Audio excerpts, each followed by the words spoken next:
Are you having a hard time figuring out what to get Dad for Father's Day? Shop now at sportshistorynetwork.com/row1 and save 15% off your order when you check out Row 1 Brand's Vintage Sports Pictorium Gallery. They have America's best sports art. With over 7,200 historic sports prints, you're assured to find something unique for Dad this Father's Day. If he's an NFL buff, check out the 1963 vintage NFL helmet poster. Shop now at sportshistorynetwork.com/row1.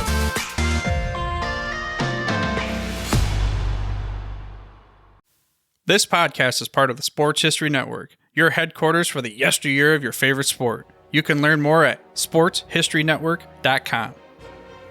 Hello, sports fans, and welcome to another edition of Yesterday's Sports on the Sports History Network.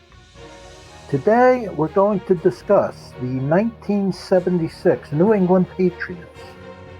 But before we do, you have to understand just how many good teams there were in the American Football Conference in 1976.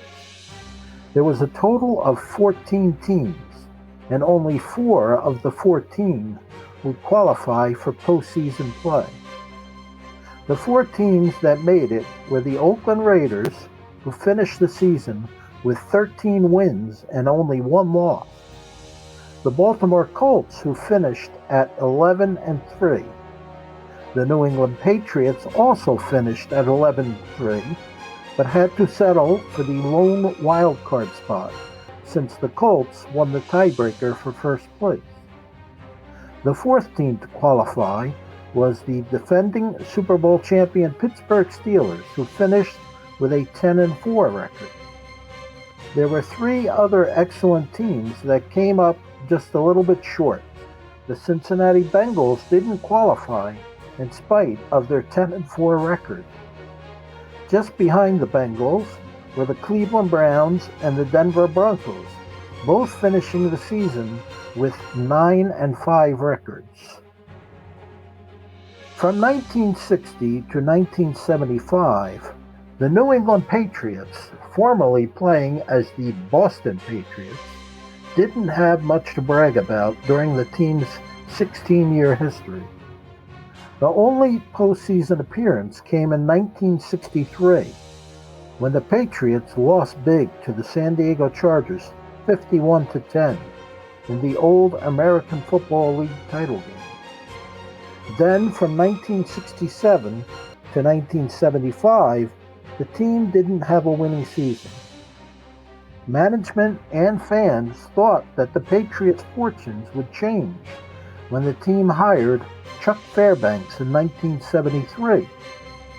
But the Patriots went 15-27 from 1973 to 1975, finishing 1975 with a dismal 3-11 record. Hope was running thin, and Coach Fairbanks, understandably, was under fire. Was more losing on the way? New England started the 1976 season right where they left off in 1975, losing to the Baltimore Colts. But the Patriots came back strong in Week 2 with an easy win over the Miami Dolphins. Then the Patriots traveled to Pittsburgh the following week to face the defending Super Bowl champion Steelers. New England scored a surprising victory in the rain, forcing 6 fumbles, upsetting the Steelers 30-27 with a second-half rally. It was a game that would set the tenor for what became a turnaround season. The Patriots kept winning in Week 4, humiliating the eventual Super Bowl champion Oakland Raiders 48-17. It was the Raiders' only loss of the 1975 campaign. But then New England did a yo-yo act, going 2-2 over the next 4 weeks. First, the Patriots lost by 20 to the Lions, and then they beat the Jets by 34. Then they won and lost close games, edging the Bills by 4 and losing by a touchdown in the rematch with Miami. now standing at 5-3 on the year. The season could go either way. Thankfully for Patriots fans, it went the right way as New England reeled off 6 wins in a row to close the season, scoring wins over the eventual 11-3 Colts and the 9-5 Broncos, among others. New England finished the 1976 regular season 11-3, tied with the Colts for first place in their division. And even though Baltimore won the tiebreaker, the Patriots earned a wild card spot in the playoffs. Their first round opponent was the 13-1 Raiders. Although they had beaten the Raiders in Week 4, the Patriots knew the rematch would not be an easy game. Attitude and game preparation served them well. The Patriots led 21-10 before Oakland scored a touchdown to cut the lead to 4. The turning point came when Oakland faced a 3rd and 18 at the Patriots' 36-yard line with only a minute left in the game. A controversial roughing the passer penalty gave the Raiders a first down, and Oakland scored a touchdown with only 10 seconds left to win the game 24-21. One can only wonder what might have happened if the Patriots had held on and beat the Raiders that day. Still, it was an excellent season for a team no one expected to go as far as it did. The team gained 3,121 yards rushing by the season's end and scored 397 points, with the playoff game included. Chuck Fairbanks won the NFL Coach of the Year award, and cornerback Mike Haynes won Rookie of the Year. Guard John Hanna, tackle Leon Gray, tight end Russ Francis, and cornerback Mike Haynes played in the Pro Bowl. In my opinion, the 1976 New England Patriots were one of the best teams of the 1970s not to win the Super Bowl. And the success the team had in 1976 continued.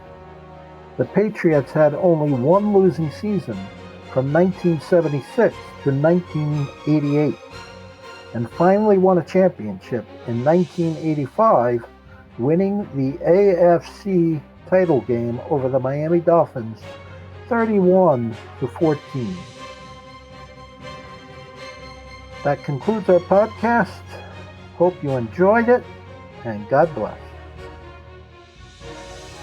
This podcast is part of the Sports History Network, your headquarters for the yesteryear of your favorite sport.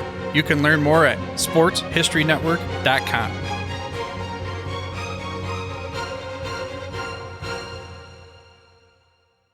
We here at the Sports History Network proudly partner with 26 podcasts, all revolving around the history of sports.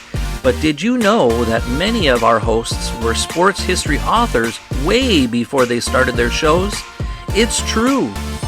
We've got Joe Ziemba, host of When Football Was Football, Joe Zagurski, host of Pro Football in the 1970s, Mark Morthier, host of Yesterday's Sports, Tommy Phillips, host of Lombardi Memories, and Scott Adamson, co-host of From the 55-Yard Line. All these authors have many books for you to choose from. To check them out, go to our website at sportshistorynetwork.com/sportshistorybooks. Pick up your copy today. Soundtrack provided by Kevin MacLeod of filmmusic.io.